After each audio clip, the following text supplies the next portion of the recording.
Bus syarat penumpang hantam truk, pengemudi truk meninggal dunia.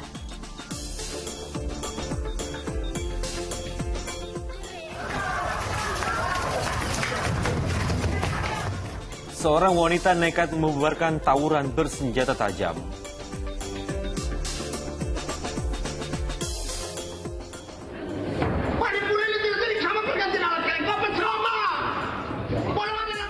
Diduga akibat tersinggung, rapat paripurna DPRD berujung ricuh.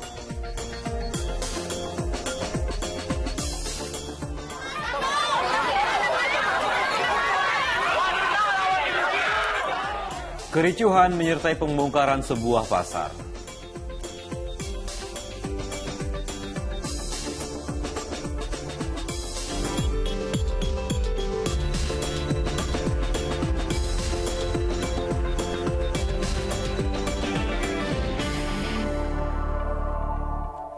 Halo, selamat pagi. Senang sekali saya Dani Maulana. Dan saya Pratiwi Kusuma kembali hadir menemani Anda dalam Fokus Pagi kali ini, Minggu 16 Juli 2023. Ya, TV dan pemirsa, dalam 1,5 jam ke depan kami hadir dengan rangkaian informasi dan peristiwa terbaru yang telah dihimpun tim redaksi kami hingga dini hari tadi.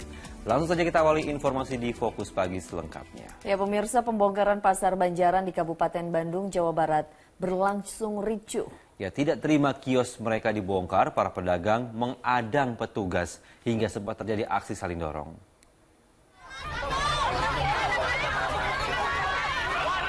Situasi memanas saat ratusan pedagang pasar tradisional Banjaran Kabupaten Bandung menghadang petugas Satpol PP yang akan melakukan pembongkaran pasar. Namun kemudian terjadi aksi saling dorong antara pedagang dengan petugas Satpol PP.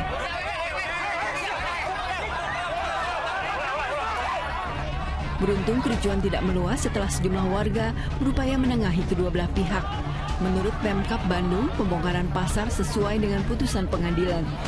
Permohonan penghentian ataupun tahapan ini ditolak juga dalam putusan pengadilan. Artinya kita tetap melaksanakan tahapan sesuai dengan schedule. Tapi untuk hari ini kita memang sekarang lagi melakukan upaya-upaya mediasi atau negosiasi dengan langsung dengan pembinaan kita Pak Bupati. Pembongkaran dilakukan terkait rencana Pemkab Bandung untuk kembali merevitalisasi pasar. Mesti bisa berdagang, itu yang kita inginkan. Meskipun ada revitalisasi, mungkin dengan harga yang masuk akal mungkin. Iya, sebenarnya pasar ini udah 3 kali pembangunan.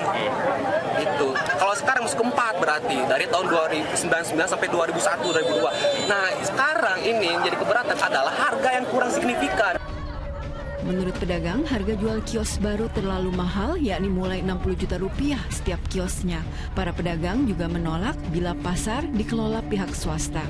Muhammad Abbas melaporkan dari Kabupaten Bandung, Jawa Barat. Rapat paripurna pergantian antar waktu atau PAW DPRD Kabupaten Seram bagian timur Provinsi Maluku berlangsung ricuh. Kericuhan diduga akibat ketersinggungan salah satu wakil ketua DPRD yang tidak diikutsertakan dalam sidang paripurna PAW. Paripurna itu terjadi sama pergantian alat kelengkapan sama. Golongan alat apa? Betanya siap. Teriakan salah satu wakil ketua DPRD Kabupaten Seram bagian timur ini mewarnai rapat paripurna pergantian antar waktu DPRD Kabupaten Seram bagian timur Maluku hari Sabtu. Ahmad Fot diduga emosi karena tidak diikut sertakan dalam sidang paripurna PAW, kendati telah mengonfirmasi akan hadir dalam paripurna. Namun tak direspon oleh sekretaris DPRD setempat. Agar tak semakin ricuh, wakil dari Partai Gerindra itu pun dibawa keluar ruang sidang paripurna. Di DPRD ini semua orang tahu bahwa ada 3 wakil pimpinan, bukan DPRD itu pimpinannya satu saja. Karena itu, kecuali saya tidak berada di tempat. Tapi sepanjang saya berada di tempat dan saya sementara dalam perjalanan menuju ke sini, dan itu akan dikonfirmasi langsung oleh sekretaris saya. Oke, ya. Hanya saya dari pihak sekretariat saja yang tidak mau mengungkap bahwa ternyata salah satu pimpinan juga belum ada. Nah, ini kan soal, ya kita ini juga salah satu fraksi Gerindra, kami fraksi Gerindra juga merasa kecewa. Usai kericuhan, sidang paripurna PAW melantik Kafah Huli Hulis dari fraksi P3 menggantikan Moh A.R. Watimena karena meninggal dunia. Sebelumnya, rapat paripurna pergantian antar waktu DPRD Kabupaten Seram bagian timur Maluku dibuka oleh Nov Rumau, Ketua DPRD. Zuhri Samaneri melaporkan dari Kabupaten Seram bagian timur Maluku. Kita beralih ke informasi lain. Setelah 2 jam, kebakaran yang melanda Menara Keling di Jalan Gatot Subroto, Jakarta Selatan akhirnya bisa dipadamkan. Ya, api rupanya bersumber dari salah satu rumah makan di lantai 7 gedung yang menyambar Videotron di area luar gedung.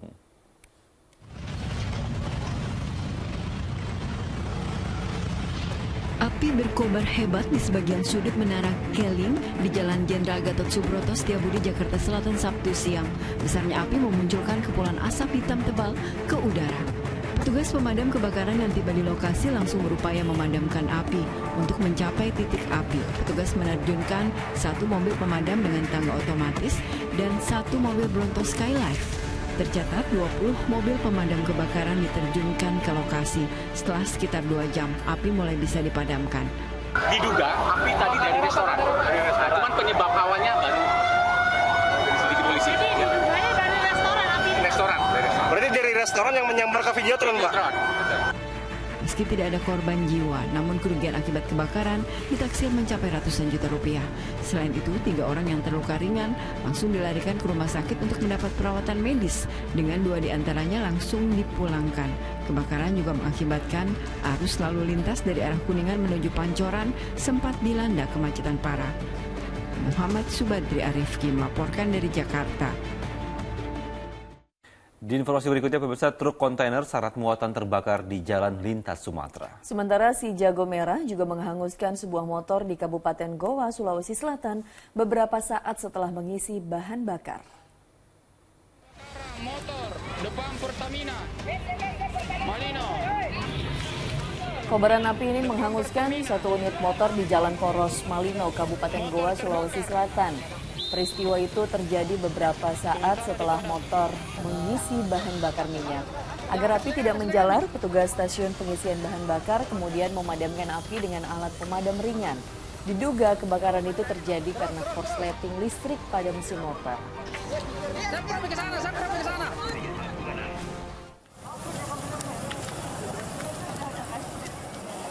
Sementara itu, sebuah truk kontainer diduga syarat muatan terbakar di Jalan Lintas Sumatera. Saat kejadian, truk hendak masuk ke gerbang tol Bakahuni Utara, Lampung Selatan. Api cepat meluas sehingga semua barang di dalam kontainer tidak bisa diselamatkan. Dugaan sementara penyebab kebakaran berasal dari korsleting kelistrikan mobil.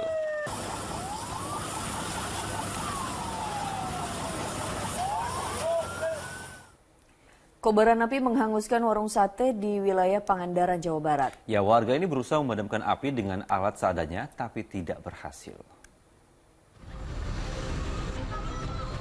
Asap membumbung tinggi disertai jilatan api dari sebuah warung sate di Pangandaran, Jawa Barat, Sabtu siang.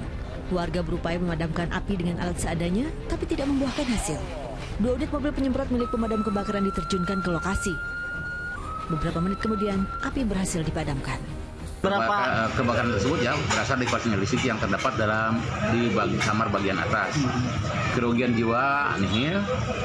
Diduga pemicu kebakaran karena korsleting listrik yang membakar atap warung lalu merembet ke bagian lain. Peristiwa ini tidak menimbulkan korban jiwa. Eko Setiabudi melaporkan dari Kabupaten Pangandaran, Jawa Barat. Di informasi berikutnya, pemirsa, diduga perubahan cuaca, aktivitas Gunung Anak Krakatau terus meningkat. Dalam waktu 5 hari terakhir, letusan terjadi dengan ketinggian maksimal 300 meter. Aktivitas Gunung Anak Krakatau yang berada di tengah perairan Selat Sunda, Lampung terus menunjukkan peningkatan aktivitas vulkanis. 5 hari terakhir ini, Gunung Anak Krakatau sudah mengalami 123 kali erupsi dengan ketinggian maksimal 300 meter. Pada Jumat dan Sabtu, dari kawah menghembuskan material vulkanis dengan asap berwarna kelabu hingga hitam. Faktor cuaca membuat suhu di dalam kawah tidak stabil seperti saat hujan turun. Selain itu juga terjadi amplitudo getaran pada erupsi dan gempa tremor. Gunung Anak Krakatau masih berstatus siaga atau level 3. Warga termasuk para nelayan diimbau untuk tidak mendekat ke wilayah ini.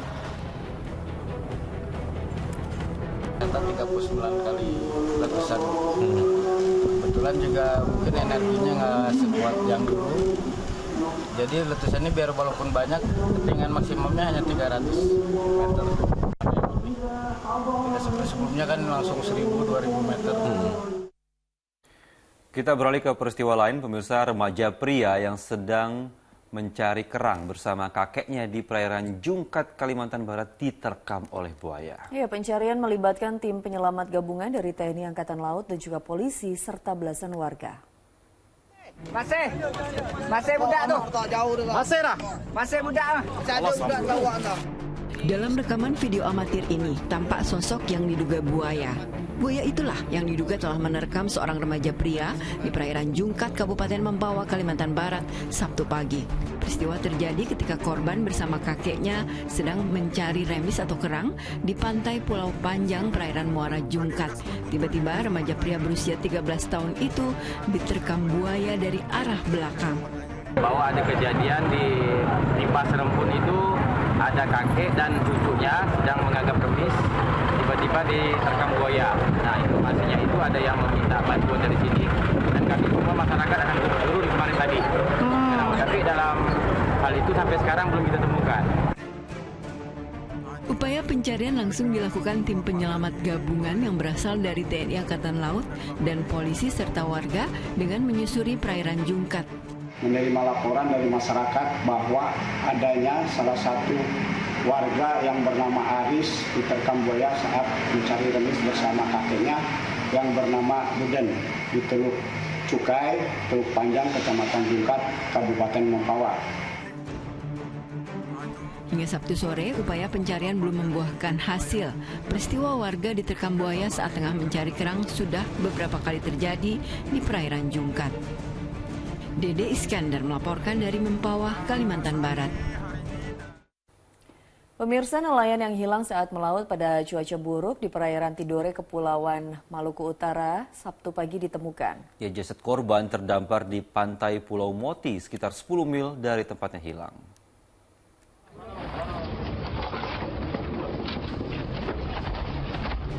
Begitu bisa dievakuasi tim SAR gabungan, jasad Jufri, nelayan yang dilaporkan hilang Selasa lalu, langsung dibawa ke rumah duka di Desa Mafututu, Tidore, Kepulauan, Sabtu siang. Jasadnya lalu diserahkan kepada keluarga untuk dimakamkan. Sebelumnya, jasad korban ditemukan terdampar di pantai Pulau Moti, Kota Ternate, Sabtu pagi. Sejauh 10,5 nautical mile dari lokasi awal informasi diperoleh oleh kantor pencarian pertolongan Ternate. Kemudian pada pukul 10.10 tim SAR gabungan tiba di lokasi untuk memastikan apakah benar korban tersebut. Ternyata korban tersebut yang benar, selanjutnya dalam keadaan meninggal. Jufri dilaporkan hilang di perairan Tidore saat cuaca buruk melanda kawasan tersebut. Pihak keluarga lalu melaporkan hilangnya korban ke Basarnas setempat. Pihak BPBD mengimbau nelayan untuk berhati-hati jika melaut karena cuaca buruk masih akan terus melanda perairan Maluku Utara. Juhri Samaneri melaporkan dari Tidore, Kepulauan Maluku Utara. Pemirsa, puluhan kendaraan yang parkir sembarangan di kawasan Senopati, Kebayoran Baru, Jakarta Selatan terjaring operasi Patuh Jaya. Ya, selain diberi sanksi tilang, 4 minibus diderek petugas lantaran banyak masyarakat yang mengeluhkan parkir liar yang membuat kemacetan.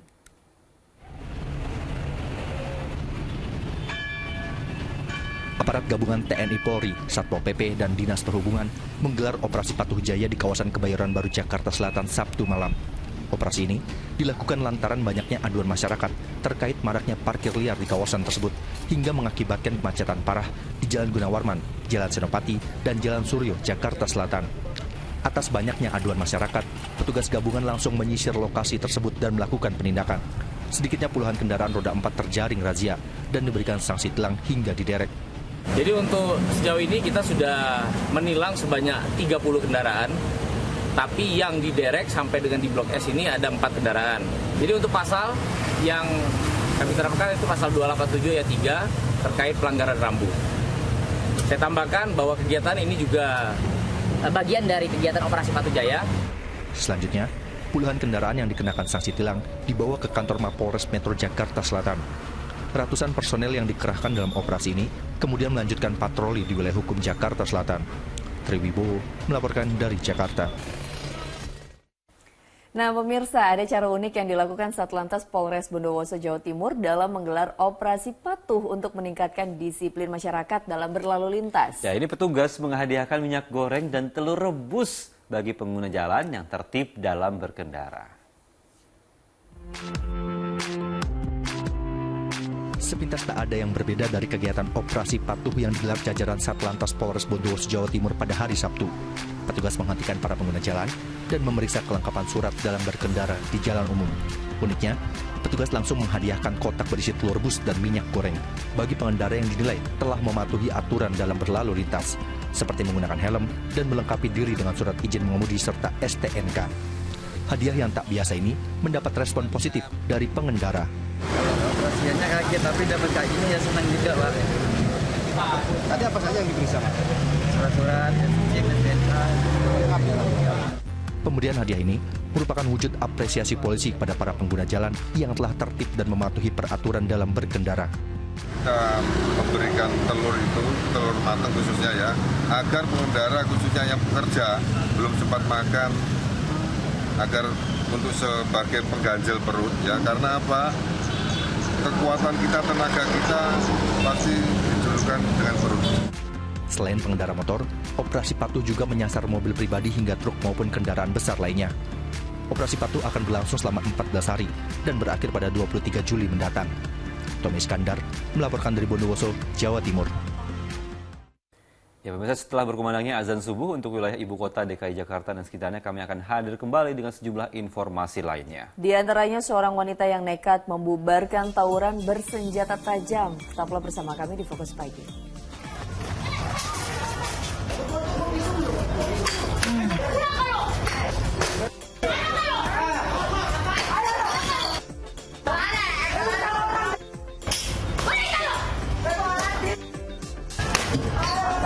Selamat menjalankan ibadah salat subuh untuk Anda warga DKI Jakarta dan sekitarnya. Kini kita lanjutkan informasi di Fokus Pagi. Ya pemirsa, kasus anak berusia 8 tahun yang diduga dibakar oleh teman sepermainannya di Semarang, Jawa Tengah, kini menjalani perawatan di rumah sakit. Sejumlah orang termasuk teman korban telah dimintai keterangan terkait kronologi kejadian.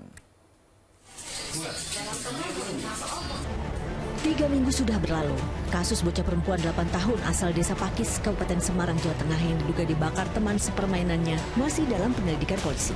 Hingga kini polisi belum bisa meminta keterangan dari korban. Bocah itu masih dirawat di RSUD Gunawan Mangunkusumo, Ambarawa, Jawa Tengah. Korban alami luka bakar cukup parah dari rambut, punggung hingga kaki dan harus menjalani 3 kali operasi. Sambil menunggu korban pulih, polisi telah memeriksa sejumlah saksi termasuk teman korban. Dan kita sudah melakukan pemeriksaan baik dari teman-teman korban yang jumlah 4 anak, dan kita juga sudah melakukan pemeriksaan saksi yang dewasa 5 orang termasuk dari pemeriksaan dari Pak Kadus. Luka bakar yang dialami korban terjadi pada 24 Juni lalu. Kala itu, bocah berusia 8 tahun tersebut sedang menuju warung lalu dicegat temannya. Belum jelas apa pemicunya, namun korban diduga dianiaya. Pelaku juga membakar rambut dan rok korban. Korban berhasil kabur dan pulang ke rumah untuk mendapatkan pertolongan. Kasus ini pun segera dilaporkan pihak keluarga ke polisi. Yulianto melaporkan dari Kabupaten Semarang, Jawa Tengah. Seorang wanita nekat membubarkan aksi tawuran bersenjata tajam di wilayah Kalibaru, Cilincing, Jakarta Utara. Warga yang resah dengan tawuran berharap kepolisian setempat agar bisa meringkus semua pelaku melalui rekaman kamera pengawas.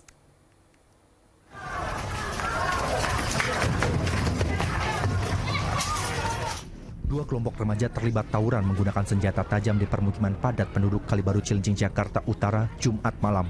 Nampak, kedua kelompok terlibat kejar-kejaran hingga membuat gaduh. Keributan tersebut membuat Linda geram.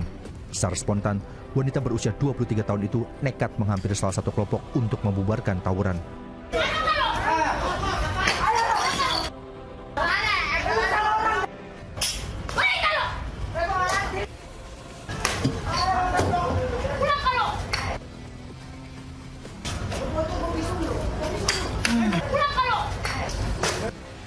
Linda mengaku terpaksa nekat membubarkan tawuran karena tak mau terjadi apa-apa di wilayahnya. Ya biarin gak usah pada rusuh aja di sini, di gangan sini gitu kan, sedangkan di sini pada nggak ada rusuh. Tiba-tiba dari sono udah rusuh duluan. Ya mending langsung dibubarin aja daripada nanti ada apa-apa di sini ya kan. Warga yang resah dengan tawuran di wilayahnya meminta kepada pihak kepolisian agar dapat menangkap para pelaku tawuran yang terekam di kamera pengawas. Harap yang pelaku-pelaku yang terjadi semalam, yang serang membawa sajam, yang kelihatan di CCTV dan viral di masyarakat, itu diharap ditindak biar masyarakat puas dengan kinerjanya Polri yang ada di sekitar Polsek Cilincing dan Jakarta Utara. Diduga, tawuran dipicu persoalan utang piutang. Karena tak terima ditagih utang, kedua kelompok mengerahkan massa hingga terjadi tawuran yang sempat melukai 3 warga dengan senjata tajam. Abdul Haris melaporkan dari Jakarta. Pemirsa, seorang wanita lansia di Boyolali, Jawa Tengah ditemukan tewas di dalam sumur sedalam 17 meter di belakang rumahnya. Evakuasi jenazah korban berlangsung dramatis.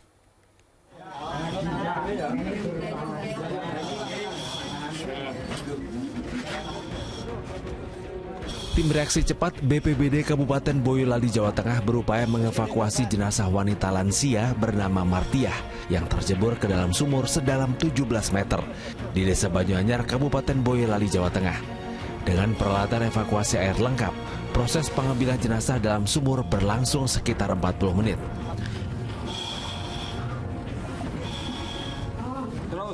Petugas menggunakan tali yang dikaitkan jenazah kemudian dibawa naik ke atas dan langsung dimasukkan ke dalam kantong jenazah. Usai dilakukan autopsi oleh Puskesmas Ampel, tidak ditemukan tanda-tanda kekerasan. Jenazah langsung diberikan kepada keluarga untuk dimakamkan. Sebelumnya pihak keluarga mencari keberadaan Martiah sejak Sabtu pagi di sejumlah tempat di desanya. Namun hingga Sabtu siang korban tidak ditemukan. Korban tidak diketemukan, dibongkarkan pergi dari rumah. Kemudian ditunggu sampai sekitar jam 2, tidak muncul. Kemudian keluarga berupaya melakukan pencarian sendiri dan pada jam 14.30 terlihat sepasang sandal di dekat sumur dan langsung dilihat ke dalam. Ternyata korban sudah terlihat di dalam sumur. Korban tidak diketemukan, dibongkarkan pergi dari rumah. Kemudian ditunggu sampai sekitar jam 2, tidak muncul. Kemudian keluarga berupaya melakukan pencarian sendiri dan pada usai diautopsi, jenazah langsung dimakamkan di pemakaman setempat pada Sabtu malam. Yulianto melaporkan dari Kabupaten Boyolali. Kita beralih ke informasi kecelakaan lalu lintas. Sebuah bus syarat penumpang menabrak truk kontainer yang sedang parkir karena mogok di Probolinggo, Jawa Timur. Akibatnya pengemudi truk yang sedang mengecek ban kendaraan tewas terjepit.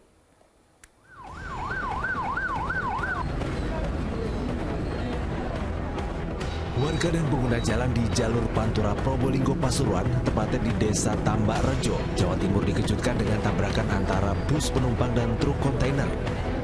Abdul Wahab, pengemudi truk, tewas terlindas ban kendaraannya sendiri. Polisi dibantu warga mengevakuasi jasad korban dan langsung dibawa menggunakan ambulans menuju ke Rumah Sakit Umum Daerah Tongas. Kejadian tragis ini terjadi saat truk kontainer mogok dan parkir di bahu jalan.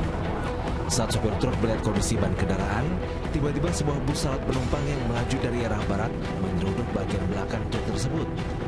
Selain mengakibatkan kematian pengemudi truk, kecelakaan juga membuat 2 penumpang bus terluka. Mereka dievakuasi ke Rumah Sakit Umum Daerah Grati Pasuruan. Kecelakaan diduga terjadi akibat tidak ada rambu peringatan terpasang saat truk sedang mogok. Mengecek ban, supirnya tersebut mengecek ban karena tidak ada tanda-tanda belakang sehingga mengakibatkan kendaraan busnya dari arah barat ini menabrak belakang kendaraan truk. Akibat kecelakaan, jalur Pantura sempat macet beberapa jam. Petugas berjibaku untuk mengurai kendaraan yang melintas. Dan Diare Gaffer melaporkan dari Probolinggo, Jawa Timur. Ya, pemirsa, kecelakaan tragis dialami seorang anak balita di Makassar, Sulawesi Selatan. Bocah itu terlindas truk. Sementara di Purwakarta, Jawa Barat, kecelakaan di ruas tol Cipularang menyebabkan 1 penumpang truk tewas. Truk ini penyok di bagian depan usai mengalami kecelakaan di ruas tol Cipularang, Purwakarta, Jawa Barat. Peristiwa terjadi saat truk melaju dari arah Bandung menuju Jakarta. Diduga sopir mengantuk hingga mengakibatkan kendaraan oleng dan menabrak truk lain di depannya. Dugaan sementara dari hasil interogasi kami kepada pengemudi, kemungkinan ini mengarah ke human error karena pengemudi lelah atau mengantuk seharian telah bekerja sehingga kurang istirahat. Sopir truk yang menabrak selamat, namun seorang penumpang yang duduk di samping pengemudi mengalami luka-luka. Meski sempat dibawa ke rumah sakit Abdul Rajak, korban berusia 25 tahun asal Ciamis itu akhirnya meninggal dunia. Sementara sopir truk yang tertabrak langsung meninggalkan lokasi. Lain lagi dengan peristiwa kecelakaan tragis yang dialami seorang anak balita di Jalan Borong Jambu, Manggala, Makassar, Sulawesi Selatan ini. Anak perempuan ini ditinggalkan duduk sendirian di motor karena kakaknya berbelanja ke toko sembako. Namun tiba-tiba motor yang ditumpangi anak balita perempuan itu mundur. Korban yang terjatuh kemudian terlindas truk yang melintas. Meski sempat dilarikan ke puskesmas, namun nyawa korban tidak tertolong. Ini balita masih ada di atas motor. Tiba-tiba motor mundur, dan bersamaan dengan itu ada kendaraan roda 6 sehingga balita tersebut terlindas oleh mobil tersebut. Polisi yang menerima laporan langsung mendatangi lokasi dan mengamankan sopir truk berikut kendaraannya di Polrestabes Makassar. Jenazah telah disemayamkan di rumah keluarga Jalan Arsitektur Manggala, Makassar untuk selanjutnya dimakamkan. Tim Liputan melaporkan. Di informasi lainnya pemirsa, satu lagi korban longsor di Maninjau, Kabupaten Agam, Sumatera Barat ditemukan tewas pada Sabtu siang. Korban ditemukan tertimbun material longsor di bawah kasur tempat tidurnya. Dengan hati-hati, petugas gabungan mengevakuasi satu jasad korban tanah longsor di Maninjau, Kabupaten Agam, Sumatera Barat, Sabtu siang. Korban ditemukan tertimbun material longsor di bawah tumpukan kasur kamar tidurnya. Jenazah tersebut bernama Sofia Aryani, usia 55 tahun.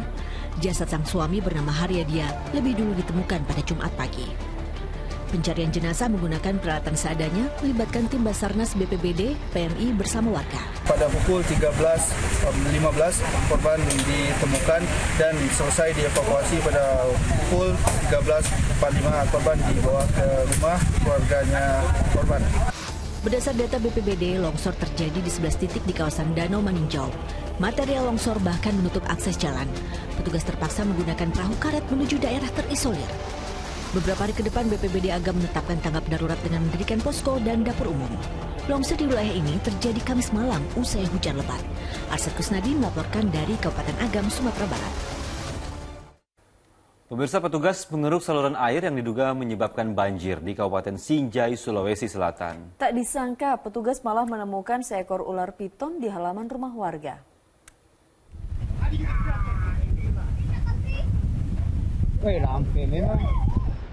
Inilah saat petugas pemadam kebakaran menangkap seekor ular piton yang berada di dalam selokan rumah warga di Jalan Jenderal Sudirman, Kelurahan Biringere, Kabupaten Sinjai, Sulawesi Selatan, Sabtu siang. Keberadaan reptil sepanjang 4 meter itu diketahui ketika petugas damkar tengah melakukan pembersihan sampah sisa banjir. Ular didapati berada di antara tumpukan kayu dan saat akan ditangkap, hewan itu bersembunyi di dalam selokan. Alhamdulillah teman-teman ini dengan keberanian, dengan alat seadanya bisa menangkap ular piton tersebut. Sementara itu, petugas gabungan TNI dan Polri serta Dinas Pemadam Kebakaran melakukan pengerukan di sejumlah saluran air yang sebelumnya merupakan titik banjir. Banjir yang berlangsung sejak Kamis di Kabupaten Sinjai melanda 2 kecamatan. Rumah dinas Bupati Sinjai pun ikut terendam. Salah satu faktor utama terjadinya banjir diduga diakibatkan saluran drainase yang tidak berfungsi dengan baik. Andi Muhammad Sardi melaporkan dari Kabupaten Sinjai, Sulawesi Selatan. Pemirsa, puluhan makam di TPU di Kabupaten Banyumas, Jawa Tengah hilang terbawa erosi aliran sungai. Diduga aktivitas penambangan pasir liar di sungai ini menjadi penyebab terjadinya erosi.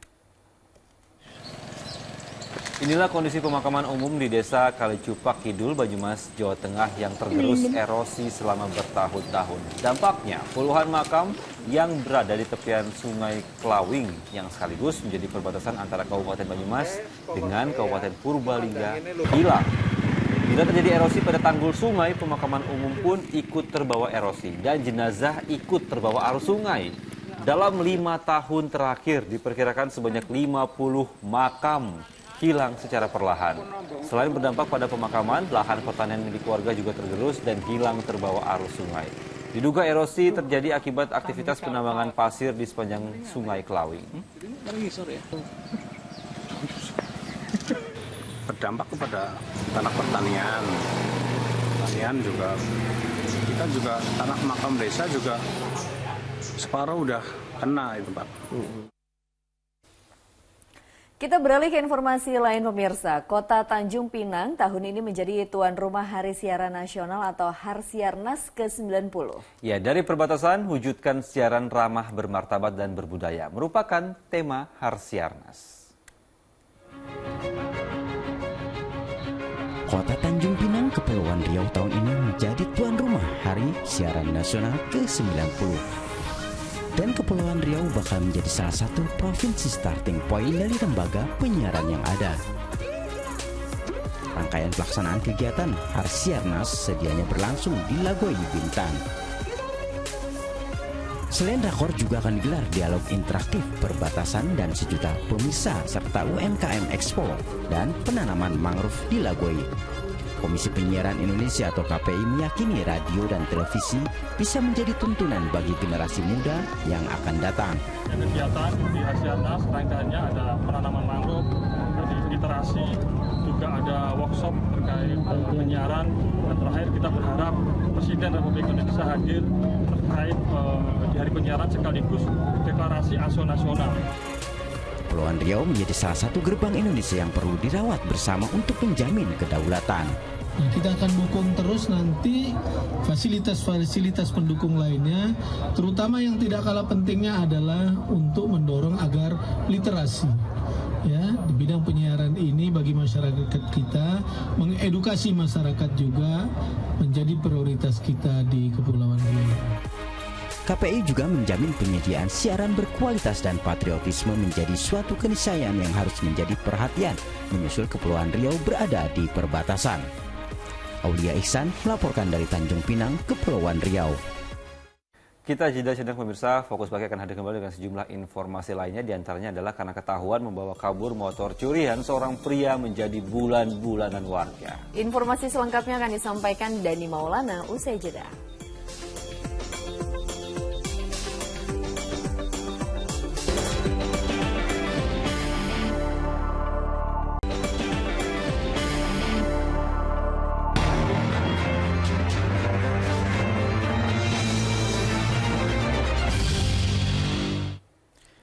Anda kembali menyaksikan Fokus Pagi bersama saya Dani Maulana, dan kini kita masuk ke segmen Fokus Kasus. Kendati mendapat todongan senjata api, warga berhasil menggagalkan pencurian sepeda motor di kawasan Baranang Siang, Kota Bogor, Jawa Barat.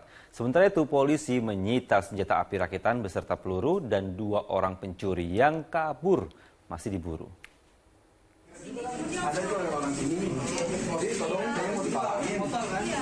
Warga kampung Babakan Bendai, Kelurahan Baranang Siang, Kota Bogor, Sabtu malam langsung heboh menyusul adanya pencurian sepeda motor. Warga mengepung kedua orang pria yang kedapatan akan mencuri motor yang terparkir di depan rumah salah satu warga. Kedua pria itu berhasil kabur usai menodongkan senjata api kepada warga yang hendak menangkapnya. Selain menyita senjata api rakitan dan pelurunya, polisi yang tiba di tempat kejadian langsung olah TKP dan meminta keterangan sejumlah saksi. Kami dari Polres Bogor Kota melakukan cek dan olah TKP mengenai masalah dugaan adanya percobaan tindak pidana pencurian kendaraan bermotor. Dari hasil cek dan olah TKP, memang kita dapatkan beberapa alat bukti yang sampai saat ini kita akan melakukan penyelidikan lebih jauh. Polisi kini tengah mengidentifikasi serta memburu para pencuri sepeda motor bersenjata api tersebut. Iwan Kurniawan melaporkan dari Kota Bogor, Jawa Barat. Seorang pencuri motor babak belur dihajar warga. Ia ketahuan saat sedang membawa kabur motor curian. Area parkir Pasar Winongan Kabupaten Pasuruan, Jawa Timur ini ramai. Pasalnya seorang pencuri kepergok membawa kabur motor curian. Korban pun berteriak hingga mengundang perhatian masyarakat. Alhasil sang pencuri jadi bulan-bulanan warga. Meski sudah tak berdaya, beberapa orang terus memukulinya hingga terkapar. Beruntung polisi segera datang ke lokasi untuk mengendalikan suasana dan mengamankan pelaku. Karena terluka parah, pria asal Kecamatan Mayangan, Kota Probolinggo itu dilarikan ke Rumah Sakit Umum Daerah R. Sudarsono, Kota Pasuruan. Dari si korban melihat mereka motor diparkir, kok mencurigakan, putar-putar, lanjut barang dari si korban tadi dilempar, lanjut dinaiki, ketahuan langsung si korban berteriak. Polisi menyita barang bukti, kunci letter T dan motor. Setelah menjalani perawatan, pencuri motor tersebut akan diperiksa polisi. Aparat juga memburu rekan pelaku yang diduga kabur. Dani Ari Gafur melaporkan dari Pasuruan, Jawa Timur. Masih dari kasus pencurian, beberapa hari diburu polisi, 2 pelaku pencurian mobil bak terbuka milik juragan ikan di Kabupaten Ogan Ilir diringkus polisi. Meski sempat dijual, mobil yang dicuri kedua pelaku berhasil ditemukan.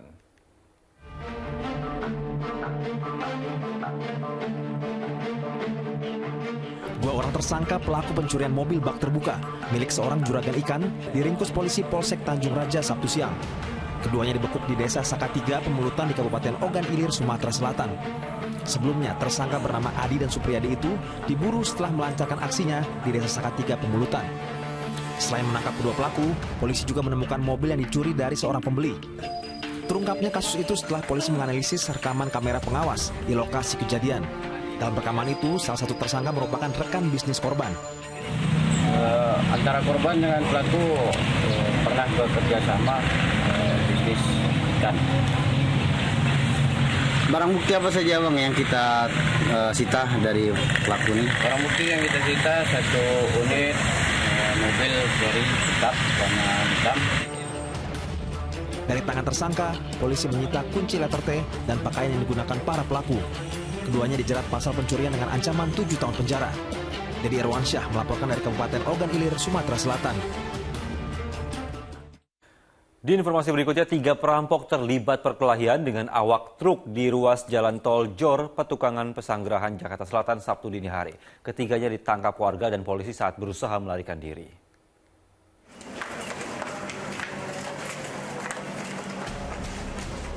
Satu dari 3 pelaku perampokan ini digiring polisi ke Rumah Sakit Umum Daerah Pesanggerahan, Jakarta Selatan, menyusul 2 rekannya yang mendapatkan penanganan medis setelah babak belur dikeroyok warga. Ketiganya diringkus setelah mencoba merampok sebuah truk yang sedang berhenti di ruas tol Jor, Petukangan, Jakarta Selatan. Rupanya, perampokan itu mendapat perlawanan dari sopir dan kernet truk. Perkelahian itu dipergoki petugas jasa marga yang sedang melintas. Para pelaku pun segera kabur. Polisi yang sedang patroli bersama sejumlah warga akhirnya berhasil meringkus ketiganya yang kemudian jadi bulan-bulanan warga. Kalau pelakunya saat kejadian pertama ya, dia memecahkan kaca, memakai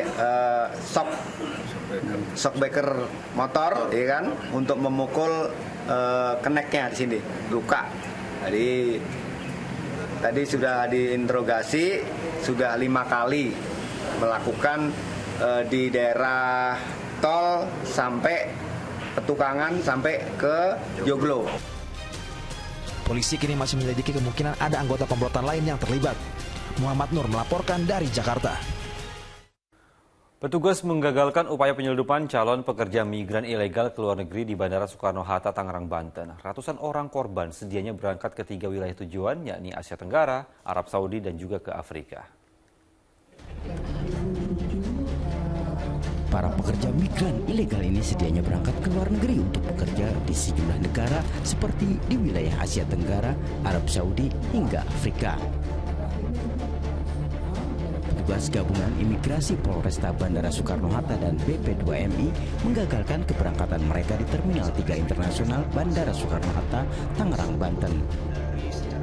Mereka dari berbagai daerah di Indonesia ini tergiur iming-iming gaji besar hingga sejumlah fasilitas yang dijanjikan oknum pengerat tenaga kerja ilegal. Mereka melakukan perekrutannya tentunya dengan janji-janji, iming-iming bahwa akan mendapatkan pekerjaan. Kemudian juga mereka akan memberikan berupa uang kerohiman namanya. Sini adalah sebuah penarik sehingga seseorang tersebut mau untuk bekerja atau menjadi calon pekerja yang nanti akan direkrut dan dibawa. Dari Januari hingga Juli 2023, petugas berhasil menyelamatkan 374 calon pekerja migran dan mengamankan 17 orang tersangkanya. Para tersangka terancam jeratan pidana penjualan orang atau TPPO dan Undang-Undang tentang Perlindungan Pekerja Migran dengan 10 tahun penjara dan denda 15 miliar rupiah. Taufik Saleh melaporkan dari Tangerang, Banten.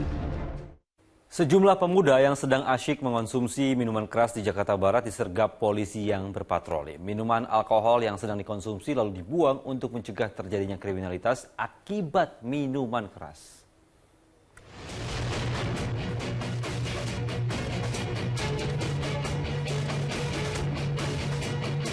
Tim presisi Polres Metro Jakarta Barat yang sedang berpatroli menghentikan laju sepeda motor yang tengah melintas di Jalan Panjang Kebon Jeruk, Jakarta Barat. Diduga pemuda itu akan turut dalam ajang balap liar yang kerap digelar secara gelap di kawasan tersebut. Saat diperiksa, pengendara tersebut menyangkal terlibat balap liar. Dan ketika petugas mencurigai bagian motor yang tidak utuh, pria itu berdalih motornya rusak akibat kecelakaan lalu lintas. Itu bodinya pecah di mana kecelakaannya? Nggak pecah sih Pak. Terus? Habis dipakai. Oh, ini. Dipakai gimana? Dipakai pecah. Polisi memeriksa pengendara motor tersebut lantaran di ruas jalan itu kerap dijadikan arena balap liar. Baik, di tempat saya melaporkan ini memang tepatnya di Jalan Panjang di kawasan Jakarta Barat ini memang menjadi diduga tempat favorit untuk ajang balap liar yang dilakukan oleh remaja ini. Setelah mengamankan pengendara beserta sepeda motornya yang sudah dimodifikasi, tim presisi melanjutkan patroli. Di kawasan Puri Kembangan, Jakarta Barat, didapati sekelompok pria yang diduga tengah nongkrong seraya mengonsumsi minuman keras di tepi jalan.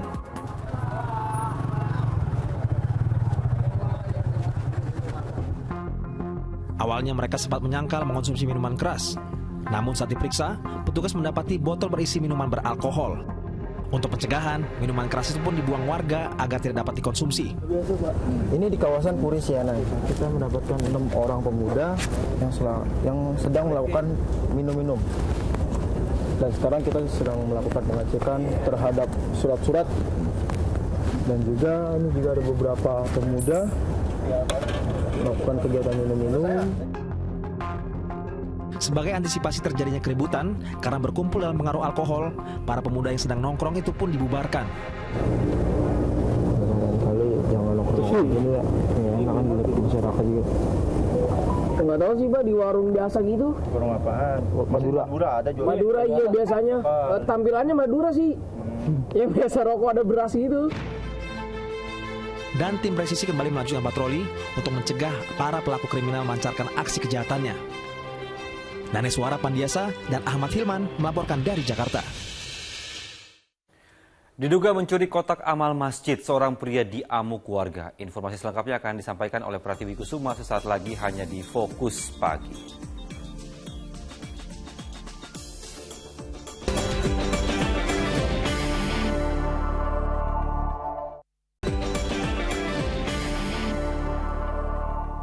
Anda kembali menyaksikan Fokus Pagi bersama saya Pratiwi Kusuma. Kini kita lanjutkan informasi di pagi hari ini pemirsa. Sepasang pria dan wanita mencuri isi kotak amal masjid di Probolinggo, Jawa Timur. Sementara di Sleman, Yogyakarta, seorang pria diamuk warga karena diduga mencuri kotak amal masjid. Diduga mencuri kotak amal di masjid yang berada di Kelurahan Watu Langkah, Kapanewon, Gamping, Sleman, Yogyakarta, seorang pria yang mengaku penjual peci dihakimi warga. Aksi main hakim sendiri baru terhenti setelah polisi tiba di lokasi dan mengamankan terduga pelaku. Tersangka mengaku terpaksa mencuri karena terdesak kebutuhan berobat anak dan istrinya yang sakit. Pencurian itu terjadi setelah tersangka beristirahat di dalam masjid usai menjajakan dagangannya. Tersangka kemudian mencongkel gembok kotak amal dan mengambil uang di dalamnya. Agar tidak terjadi hal yang kita inginkan ataupun amuk massa, kami lakukan pengamanan ataupun mengamankan pelaku di pos Satkamling.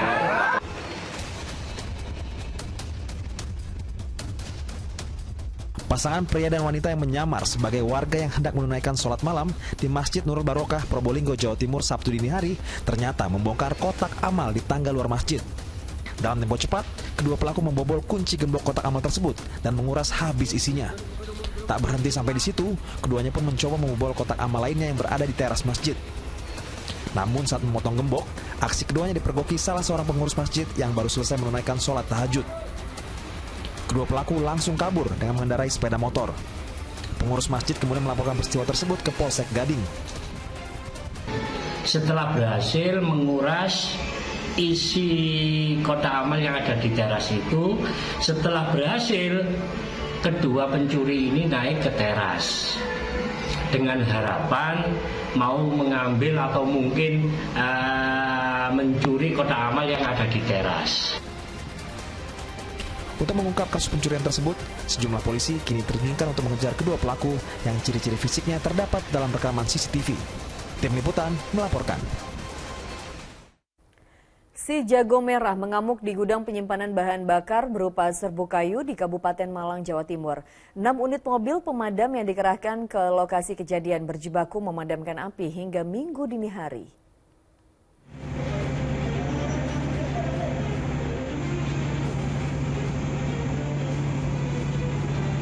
Kebakaran melanda gudang penyimpanan bahan bakar untuk mengolah gula di sebuah pabrik gula, Malang, Jawa Timur.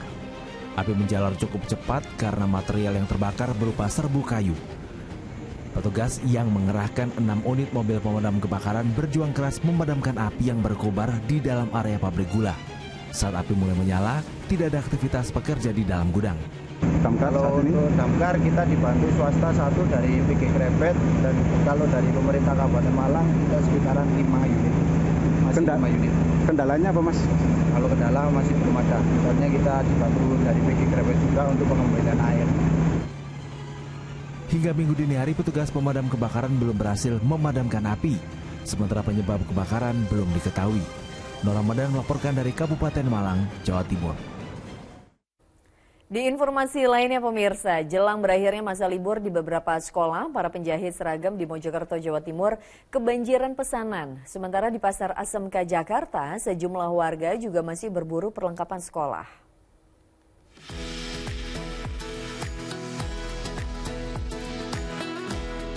Pasar SMK jadi lokasi favorit bagi warga untuk berburu perlengkapan sekolah, sebut saja buku, alat tulis hingga tas. Pembeli yang datang diantaranya berasal dari Jabodetabek karena sejumlah pelajar baru masuk hari Senin tanggal 17 Juli nanti. Mereka datang ke pasar di Jakarta Barat ini karena harganya yang lebih murah dibanding di pusat perbelanjaan modern. Ya begitu, miring lah itunya harganya. Ya. Kalau dibandingkan dengan tempat lain bisa berapa? Ya setengahnya lah. Para pedagang membuka lapak dari pukul 6 pagi hingga jam 4 sore.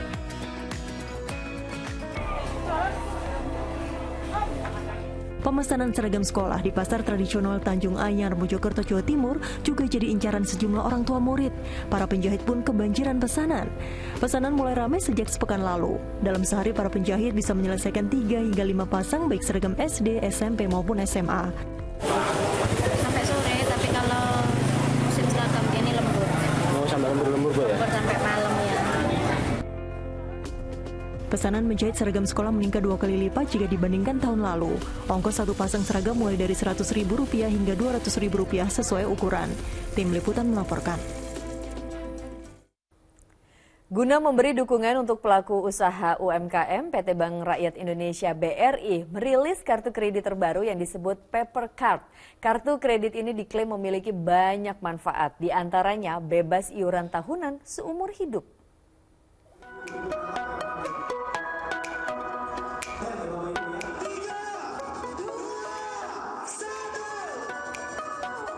PT Bank Rakyat Indonesia (BRI) meluncurkan kartu kredit terbaru yang disebut dengan Paper Card di Plaza Indonesia Jakarta Sabtu sore.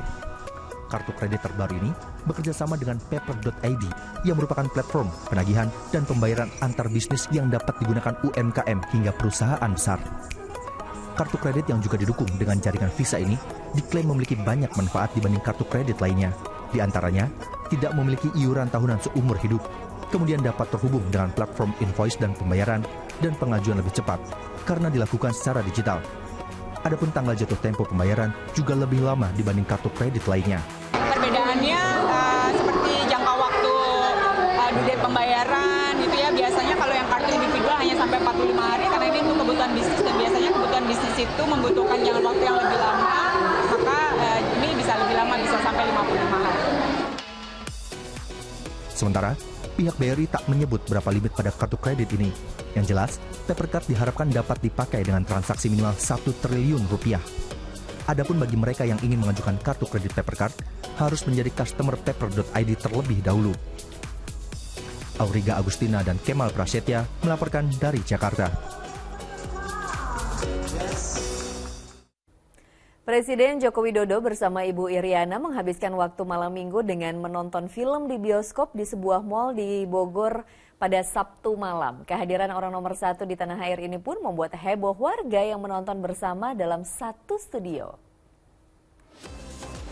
Tiba di pusat perbelanjaan di Jalan Pajajaran Kota Bogor, Presiden Joko Widodo dan Ibu Iriana yang mengisi libur akhir pekan langsung diserbu pengunjung untuk berfoto bersama. Pengunjung pun berebut mengabadikan momen tersebut dengan ponsel mereka masing-masing. Selain berkeliling mal, Presiden Joko Widodo dan Ibu Iriana juga menonton sebuah film terbaru. Warga antusias bisa menyaksikan keseruan film bersama orang nomor 1 di Indonesia.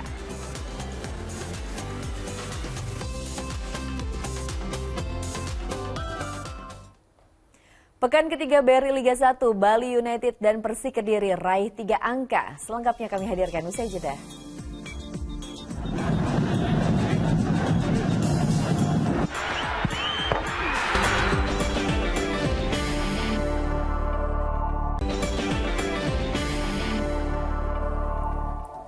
Anda kembali menyaksikan Fokus Pagi bersama saya Dani Maulana. Dan saya Pratiwi Kusuma. Kita lanjutkan informasi di Fokus Pagi hari ini pemirsa. Dari lanjutan pekan ketiga BRI Liga 1, Bali United meraih kemenangan pertama setelah mengalahkan Madura United 2-1. Ya, pada laga lainnya Persik Kediri juga meraih 3 angka setelah menggulung Arema FC dengan skor 5-2. Bali United meraih kemenangan pertama setelah menekuk Madura United 2-1 ayam Dikta Gianyar Bali Sabtu malam. Tuan rumah sempat tertinggal setelah Hugo Gomez mencetak gol penalti di menit ketiga. Striker Bali United Jefferson lantas menyamakan kedudukan melalui eksekusi dari titik putih di menit ke-22. 11 menit berselang, gol sundulan Jajang Mulyana membalikkan keadaan. Keunggulan 2-1 Serdadu Tridatu menutup laga ini warnai 3 kartu merah ini.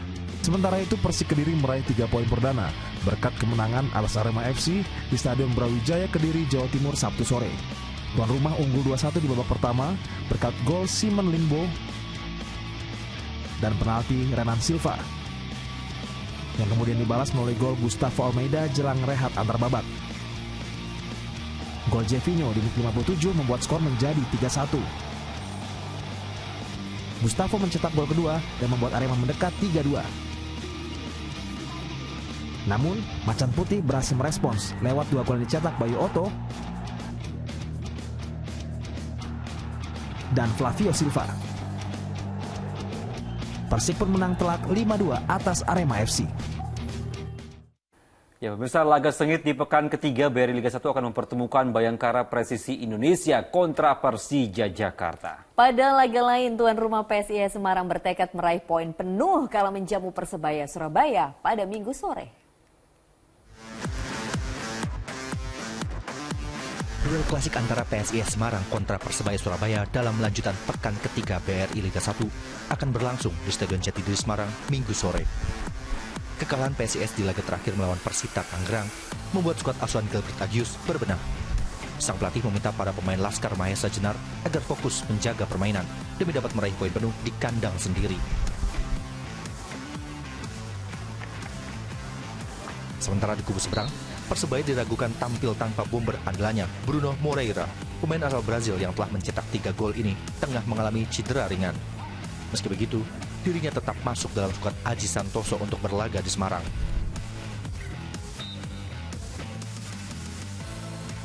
Pada laga lain, Persija Jakarta akan bermain ngotot guna mendapat poin penuh kala bertemu Bayangkara Presisi Indonesia di Stadion Patriot Candrabaga, Bekasi, Jawa Barat Minggu malam. Sementara, sebagai tuan rumah, Bayangkara Presisi Indonesia tak gentar saat menghadapi Persija Jakarta meski di hadapan ribuan supporter Jakmania. Seperti halnya Persija, Bayangkara Presisi Indonesia juga optimis meraih poin penuh. Tim Liputan melaporkan. Jelang mengikuti Piala Dunia U17 2023, lebih dari 30 pemain muda mengikuti uji coba internal di Senayan. Ya, pelatih Bima Sakti menerapkan skema promosi dan degradasi pemain untuk mencari komposisi terbaik sebagai wakil Merah Putih.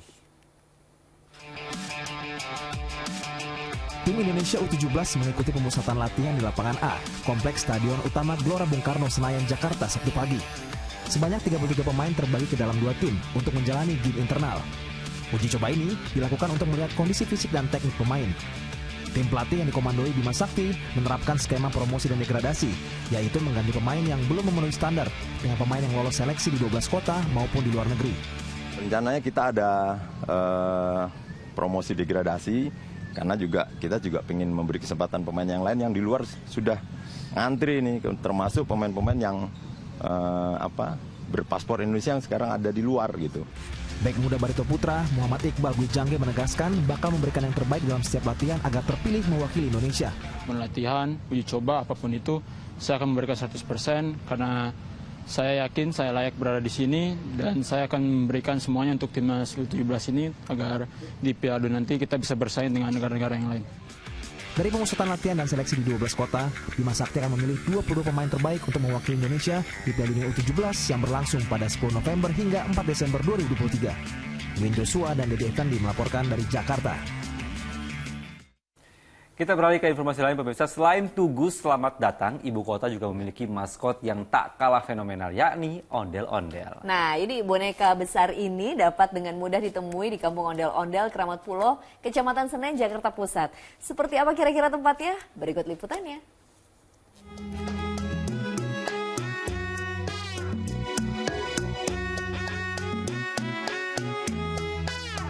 Boneka besar dengan pakaian warna-warni dapat dengan mudah kita temukan di ibu kota.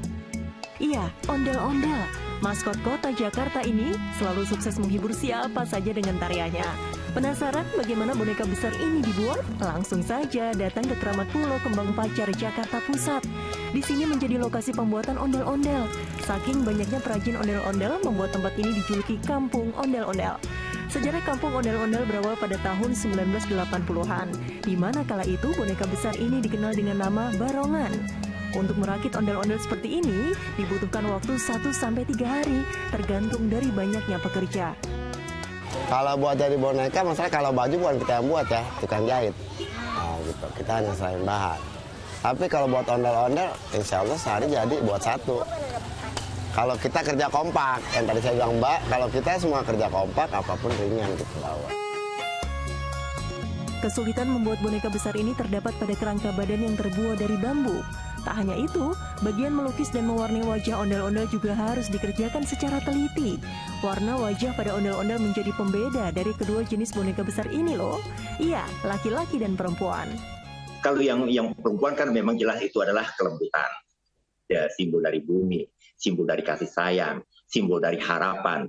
Dan yang laki-laki itu seolah-olah mukanya merah. Dulu yang asli itu ada calingnya, ada taring, matanya melotot, kumisnya tebal. Itu simbol dari bahwa, wah, ini ada sesuatu yang menjadi sesuatu karakter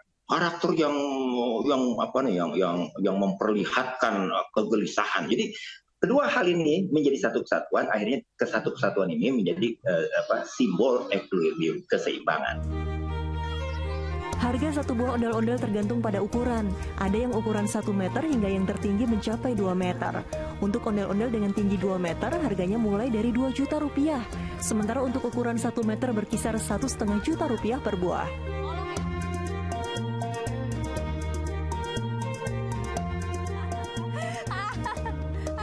Setelah puas melihat proses pembuatannya, saya pun penasaran mencoba masuk dan membuat ondel-ondel ini menari. Halo Ibu. Nah, pemirsa, tadi saya udah nyobain. Ternyata seru banget di dalam. Cuman kalau yang saya rasakan ya, ternyata buat ngelihat keluar karena tadi bolongannya kecil tuh sulit banget dan kita jadi harus hati-hati kalau jalan. Terus untuk ondel-ondel seperti ini beratnya bisa mencapai 10 kg dan tadi tingginya ya bisa mencapai sampai 2 meter. Jadi kebayang, saya baru bentar cuma jalan ke depan dadah-dadah aja, itu pegel banget di sini dan kayak mau jatuh. Kebayang kalau harus keliling Jakarta.